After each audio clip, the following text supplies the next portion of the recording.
Hey guys, welcome to the Layman Way, where we are discussing how to clear UPSC prelims in 5 months starting from scratch. And this video is a part of our playlist on how to clear prelims. And in previous videos, we have already discussed the syllabus along with the resources. We did discuss the month-wise prelims schedule, and we discussed the strategy for working professions as well.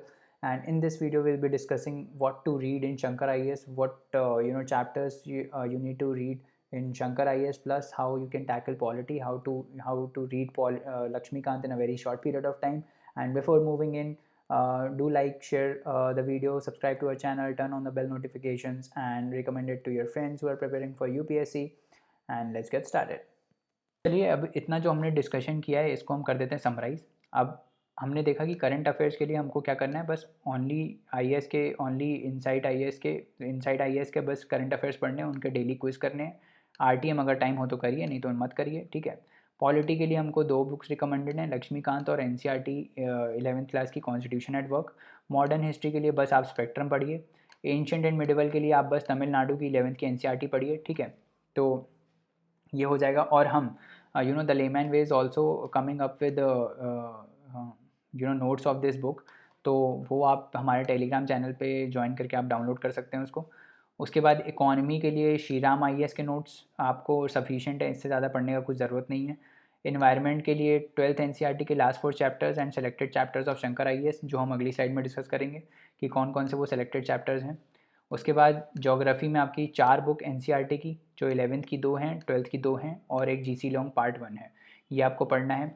Art and culture के लिए बस 11th class की NCERT बहुत है fine arts की, ठीक है। PT 365 आपको पढ़ना है करंट अफेयर्स के लिए।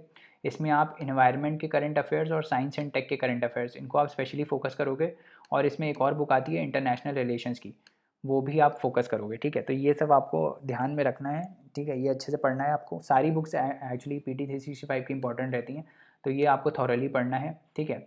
और फिर आपको क्या करना है कि जब फरवरी का महीना ख़त्म हो जाएगा, ठीक है, फरवरी अभी मैं जब शेड्यूल बताऊंगा तो आपको मैं बताऊंगा कि फरवरी में कैसे आप पूरा का पूरा सिलेबस आप एक बार कंप्लीट कर लोगे। ये पूरा सिलेबस आपका एक बार फरवरी में कंप्लीट हो जाएगा, ठीक है। तो आपको एक बेसिक अंडरस्टैंडिंग आ जाएगी कि भाई सिलेबस क्या है, what is the course about, what is the preparation about, ठीक है। अब जब दूसरा महीना आएगा ना आपका, फरवरी के बाद मार्च आता है, तो मार्च में हर अल्टरनेट संडे को आपको एक टेस्ट देना है, ये देखने के लिए कि आप जो पढ़ रहे हो वो एक्चुअली में आप सॉल्व कर पा रहे हो कि नहीं। सिर्फ पढ़ने से कुछ नहीं होगा, ठीक है। ये भी है कि सिर्फ पढ़ने से कुछ नहीं होगा, टेस्ट आपको सॉल्व करने पड़ेंगे। जितना टेस्ट सॉल्व करोगे उतना ज़्यादा क्लैरिटी बढ़ेगी आपकी कंसेप्ट की, ठीक है। तो टेस्ट आपको सॉल्व करने, और ये मत वेट करना कि भाई जून में जब आएगा तब हम करेंगे टेस्ट, नहीं। जून में टाइम कभी नहीं मिलता है, तो आप मार्च से ही हर संडे एक टेस्ट, हर हर मतलब 3 टेस्ट आपको देने हैं एक महीने में, मार्च, अप्रैल और मई में, ठीक है। 3-3 टेस्ट आपको देने हैं और फिर जून में हम बताएंगे क्या करना है। तो तो इस टाइप से आपको चीज़ें करनी है, ठीक है। और सबसे ज़्यादा इंपॉर्टेंट क्या है कि प्रीवियस ईयर क्वेश्चन आपको करने ही है। प्रीवियस ईयर क्वेश्चन को कैसे करना है वो भी हम बताएंगे।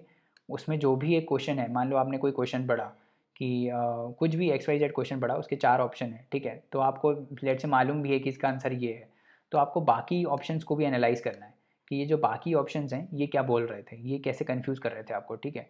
तो ये बाकी ऑप्शन को भी आपको एनालाइज करना है, ठीक है। तो इस टाइप से आपको प्रीवियस ईयर क्वेश्चंस को एनालाइज करना है, ठीक है। प्रीवियस ईयर क्वेश्चन इंपॉर्टेंट है क्योंकि इससे कंसेप्ट फंसते हैं। पिछले जो कंसेप्ट प्रीवियस ईयर क्वेश्चन में पूछे जा चुके हैं वो फिर से रिपीट भी होते हैं, तो ये करना इंपॉर्टेंट है, ठीक है। फिर अब देखते हैं कि कौन कौन से शंकर आईएएस के जो चैप्टर्स हैं वो इंपॉर्टेंट है। इसमें क्या क्या है, शंकर आईएएस के कौन कौन से चैप्टर्स इंपॉर्टेंट है। चैप्टर आपको 2 करना है, फंक्शंस ऑफ इकोसिस्टम। चैप्टर 3 करना है, टेरेस्ट्रियल इकोसिस्टम। चैप्टर 4 करना है, aquatic ecosystem. Chapter 9 biodiversity important है। चैप्टर 11 एक है वाइल्ड लाइफ प्रोटेक्शन एक्ट पे, उसका बस एक पेज पढ़ना है, जो फ्रंट पेज है, बस वही पढ़ना है। उसी में कुछ कुछ शेड्यूल्स लिखे हुए हैं, शेड्यूल 6 तक, शेड्यूल 1 to 6। हर एक शेड्यूल का मतलब क्या है, क्या होता है, मतलब, है ना, पिछले साल क्वेश्चन पूछा भी गया है, तो वो पढ़ लेना। बाकी उसके बाद जब आप जाओगे तो स्पीशीज़ की लिस्ट लिखी हुई है, उसको रट्टा मारने कभी मत बैठ जाना, ठीक है। तो उसको रट्टा वट्टा नहीं मानना है, बस आप पहला पेज पढ़ लेना उसका। चैप्टर 14 पढ़ना है मरीन ऑर्गेनिजम्स। 15 पढ़ना है प्रोटेक्टेड एरिया नेटवर्क। 16 पढ़ना है कौन कौन से कंजर्वेशन एफर्ट्स चल रहे हैं, जैसे मैं बता रहा था आपको ग्रेट इंडियन बस्टर्ड, जो करंट अफेयर्स में उसको करंट अफेयर्स के साथ लिंक करना। करंट अफेयर्स में कौन कौन से कंजर्वेशन एफर्ट्स चल रहे हैं वो सब आपको पढ़ना है। चैप्टर 18 है ओशन एसिडिफिकेशन पे, वो पढ़ना है। कि ओशंस में न्यूट्रिएंट्स आ जा रहे हैं तो उससे कैसे ऑक्सीजन डिप्लीट हो रहा है, वहाँ का मरीन लाइफ कैसे इफेक्ट हो रही है, वो सब पढ़ना है। चैप्टर 19 है ओजोन डिप्लीशन पे। चैप्टर 21 मिटिगेशन स्ट्रैटेजीज़ पे। चैप्टर 22 क्लाइमेट चेंज पे है और इंडिया के क्या एफर्ट्स हैं उसको रोकने के लिए, ये पढ़ना है। चैप्टर 23 है क्लाइमेट चेंज ऑर्गेनाइजेशंस, तो इसमें ये इंपॉर्टेंट चैप्टर हैं, ये यहाँ से लेकर यहाँ तक। क्लाइमेट चेंज की ऑर्गेनाइजेशन कौन कौन सी हैं, ठीक है, और कैसे कैसे वो काम कर रही हैं, ठीक है। ट्रैफिक कौन सी साइट है, IUCN-BC में आएगा, ठीक है। और जितनी भी हैं वर्ल्ड बैंक और XYZ जितनी भी UNFCCC, ये सब क्या कर रही हैं, इनके फंड्स कौन से हैं, ये सब पढ़ना है। एक्ट्स एंड पॉलिसीज़ पढ़नी है, कौन कौन से एक्ट्स हैं, wildlife protection act, environment protection act, ये air pollution act, water conservation and efforts act, ये सब आपको पढ़ना है। ये इंपॉर्टेंट है, ध्यान रखना, ये वाला इंपॉर्टेंट है। इंस्टीट्यूशंस कुछ कुछ हैं, इंस्टीट्यूशंस जो मेजर्स लेते रहते हैं इन्वायरमेंट को प्रोटेक्ट करने के लिए, वो कौन से इंस्टीट्यूशंस हैं, उनकी मेजर्स क्या हैं। फिर इन्वायरमेंटल ऑर्गेनाइजेशंस क्या हैं, ठीक है, वो पढ़नी है। और एंड में एक है इंटरनेशनल इन्वायरमेंटल कन्वेंशंस, तो ये पढ़ना है। तो कुल मिला के ये टोटल 17 चैप्टर्स हैं। तो ये 17 चैप्टर्स पढ़ने हैं प्लस 4 चैप्टर्स ऑफ NCERT, तो इन्वायरमेंट आपका हो जाएगा कंप्लीट 21 चैप्टर में, ठीक है, 21 चैप्टर में और प्लस करंट अफेयर। तो ये इतना आपको इन्वायरमेंट में पढ़ना पड़ेगा क्योंकि ये जो इन्वायरमेंट है वो है इम्पॉर्टेंट, ठीक है। अब आते हैं कि पॉलिटी, जो मैंने बात कर रहा था कि पॉलिटी में लक्ष्मीकांत बहुत ही मोटी बुक है। अब 1500 पेज की बुक आप तो कैसे ही पढ़ोगे, ठीक है। तो कैसे इसको पढ़ना है वो मैं बता देता हूँ। तो ये जो पूरी बुक है ना, ये देखोगे आपकी टोटल जो बुक है वो 10 पार्ट में डिवाइडेड है, ठीक है। पार्ट 1 से स्टार्ट होता है लेकर पार्ट 10 तक, ठीक है। अब प्रीलिम्स के लिए पार्ट 1 to 6 बहुत इंपॉर्टेंट है, ठीक है। ये आपको बहुत अच्छे से पढ़ने हैं पार्ट 1 to 6। इसमें आपका फंडामेंटल राइट्स आएगा, DPSP आएगा, फंडामेंटल ड्यूटीज़ आएगा, पार्लियामेंट की वर्किंग कैसे होती है वो पता चलेगा आपको, सेंट्रल गवर्नमेंट कैसे काम करती है, स्टेट गवर्नमेंट कैसे काम करती है, पार्लियामेंट्री कमेटीज़ कैसे होती हैं, तो वो आपको ये 1 to 6 में पता चलेगा, ठीक है। अब यही सबसे बल्कि पार्ट है बुक का, ठीक है। यही आपको मेजर फोकस रखना है इस पर, ठीक है। उसके बाद जो आखिरी 4 जो पार्ट है ना इसके, वो बहुत ही छोटे छोटे हैं। मतलब कॉन्स्टिट्यूशनल बॉडीज़ है, 1 पेज का चैप्टर है हर एक का। जैसे 5-6 पेज में आपका ये पार्ट 7 खत्म हो जाएगा, 5-6 पेज में पार्ट 8 खत्म हो जाएगा, ठीक है, इस टाइप से है। तो इसमें आपका पार्ट 1 to 6 में लोकल सेल्फ गवर्नमेंट भी है, पंचायती राज, अर्बन लोकल गवर्नमेंट, ये सब कैसे काम करती हैं। तो ये जो पार्ट 1 to 6 है वो बहुत इंपॉर्टेंट है, ठीक है। तो ये आपको पढ़ना है। फिर आप क्या करना, पार्ट 1 to 6 में भी ना क्या है, पार्ट 3 जो है वो सेंट्रल गवर्नमेंट पे है, ठीक है, सेंट्रल गवर्नमेंट पे है। और पार्ट 4 जो है वो स्टेट गवर्नमेंट पे है। और यही दोनों चैप्टर सबसे ज़्यादा मतलब बड़े हैं बुक में। अब इसको कैसे कवर करना है, अब आप अगर इसको ऐसे पढ़ना स्टार्ट करोगे कि पहले सेंटर पढ़ लिया फिर आ रहे आराम से स्टेट पढ़ रहे हैं, तो बहुत देर लग जाएगा, ठीक है। इसको ऐसे पढ़ना है कि अब जैसे मान लो सेंटर पे आप पढ़ रहे हो, ठीक है, सेंटर पे आपने प्रेसिडेंट को पढ़ा, ठीक है, तो आप क्या करो, जैसे ही आपने प्रेसिडेंट को पढ़ा वैसे ही जाओ स्टेट गवर्नमेंट में और पढ़ लो गवर्नर को, ठीक है, क्योंकि ये दोनों एनालॉगस पोस्ट हैं, ठीक है। प्रेसिडेंट जहाँ पढ़ोगे वहाँ आप गवर्नर पढ़ लेना, PM पढ़ोगे सेंट्रल गवर्नमेंट में तो स्टेट गवर्नमेंट में CM होता है। दोनों, इन दोनों का कंटेंट जो है वो ओवरलैपिंग है, ठीक है। इन दोनों का फंक्शनिंग भी सेम है, सब कुछ सेम है। जैसा मतलब सेंटर पे होता है वैसा स्टेट पे भी होता है, तो दो दो बार क्यों पढ़ोगे एक ही चीज़, ठीक है।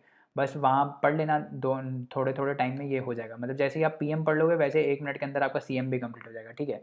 तो जैसे आप सेंटर खत्म कर रहे होगे ना, उसी के साथ साथ आपका स्टेट भी खत्म होता रहेगा और ये तुरंत हो जाएगा आपका, आपको टाइम ही नहीं लगेगा करने में ये। तो आप जब PM पढ़ रहे हो तो CM पढ़ लेना, सेंटर का काउंसिल ऑफ मिनिस्टर्स पढ़ रहे हो तो स्टेट के काउंसिल ऑफ मिनिस्टर्स साथ में पढ़ना, पार्लियामेंट पढ़ रहे हो सेंटर पे तो स्टेट लेजिस्लेचर फिर पढ़ना साथ में, दोनों साथ साथ में पढ़ते रहना, ठीक है। और सुप्रीम कोर्ट यहाँ पे पढ़ रहे हो तो फिर हाई कोर्ट पढ़ना, इस टाइप से पढ़ाई करनी है, ठीक है। फिर ये जब आपने पढ़ लिया, ये सब पढ़ लिया, उसके बाद लोकल सेल्फ गवर्नमेंट को पढ़ लेना, ठीक है। ये पढ़ लिया, बस अब ये मेन पार्ट है आपका, ये खत्म हो गया। फिर अब ये जो वाले पार्ट है ना 6, 7, 8, 9, ये बस इसमें जितने भी चैप्टर हैं वो एक एक पेज के हैं।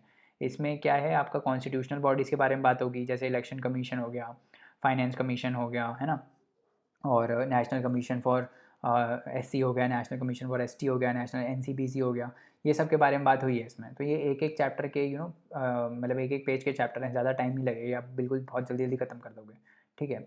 और लेमैन वे क्या कर रहा है, हम लोग को 11th NCERT का कोर्स लेके आ रहे हैं, तो वो आप वो देख सकते हो, आप टेलीग्राम ग्रुप ज्वाइन करिए हमारा ज़्यादा डिटेल्स के लिए, ठीक है, आपको पता चल जाएगा।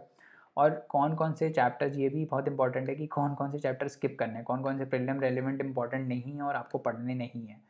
एक है नेशनल इंटीग्रेशन, दूसरा है फॉरेन पॉलिसी, तीसरा है rights and liabilities of the government. ये कुछ कुछ चैप्टर्स हैं जो प्रीलिम्स में बिल्कुल फोकस नहीं रहता और नहीं आते हैं। Authoritative text of constitution Hindi language कभी नहीं पूछा गया आज तक। नेशनल इंटीग्रेशन, ये सब फॉरेन पॉलिसी, ये सब मेंस के लिए इंपॉर्टेंट है। फॉरेन पॉलिसी, नेशनल इंटीग्रेशन आप पढ़ो। National commission to review the working of constitution, ये सब मेंस के लिए इंपॉर्टेंट है, बट प्रीलिम्स के लिए नो, प्रीलिम्स में नहीं पूछा जाता है, ठीक है। प्रीलिम्स में बेसिक्स पूछा जाता है एकदम। आप अपना बेस जो है वो क्लियर करो, तभी मैंने बोला कि आप एन जो है 11th की वो पढ़िए, ठीक है। अगर आप डायरेक्ट लक्ष्मीकांत पढ़ सकते हो तो वेरी गुड, नहीं पढ़ सकते हो तो एन की पहले एक रीडिंग मार लो और उसके बाद लक्ष्मीकांत पढ़ लो, ठीक है। इस बार भी आप पिछले साल का भी पेपर देखोगे 2020 का, उसमें से जितने क्वेश्चन हैं वो सारे एन में से हैं, सारे। कोई भी ऐसा क्वेश्चन नहीं है जो एन से हट के पूछा गया हो, ठीक है। ऑल्दो जो लक्ष्मीकांत पढ़ता है वो उसको एन के कंसेप्ट ऑलरेडी आते रहते हैं, क्योंकि लक्ष्मीकांत में भी कवर्ड है, बट मतलब ठीक है, बेसिक बुक पढ़ना रिकमेंडेड रहता है, तो आप वो पढ़ लीजिए। उसके बाद एक चीज़ आपको पढ़नी है कि आपके चैप्टर जब खत्म हो जाएंगे ना, तो आखिरी में इसके अपेंडिक्सेस हैं ये लक्ष्मीकांत में, तो उसमें क्या है, अमेंडमेंट्स हैं 42, 44, जो जो इंपॉर्टेंट अमेंडमेंट्स हैं वो आप वहाँ से टेबल दिए हुए हैं, वो एक बार आप देख लीजिएगा वहाँ से कि 42 में क्या क्या हुआ था, 44 में क्या क्या हुआ था। ये कभी बार पूछ लेते हैं उसमें ना कि 44 अमेंडमेंट ये कौन सी अमेंडमेंट में हुआ था। जो एज है वोटिंग एज, वो 21 से 18 कौन से अमेंडमेंट में हुई थी, तो वो 66 में हुई थी। तो इस टाइप से पूछ लेते हैं, वो 61 में हुई थी, 66 में, इस टाइप से देख लेना एक बार। तो इस टाइप से रहता है, ठीक है। So guys, this is it. Our playlist is ending now, and this was our last video. I hope you gained a lot from the strategies and the schedules, and you'll definitely follow them. And if you liked our playlist, do like, share, subscribe to our channel, and also recommend it to your friends. And we'll see you around. We'll see you in the next series. Thank you so much. Till then, bye bye, and best of luck.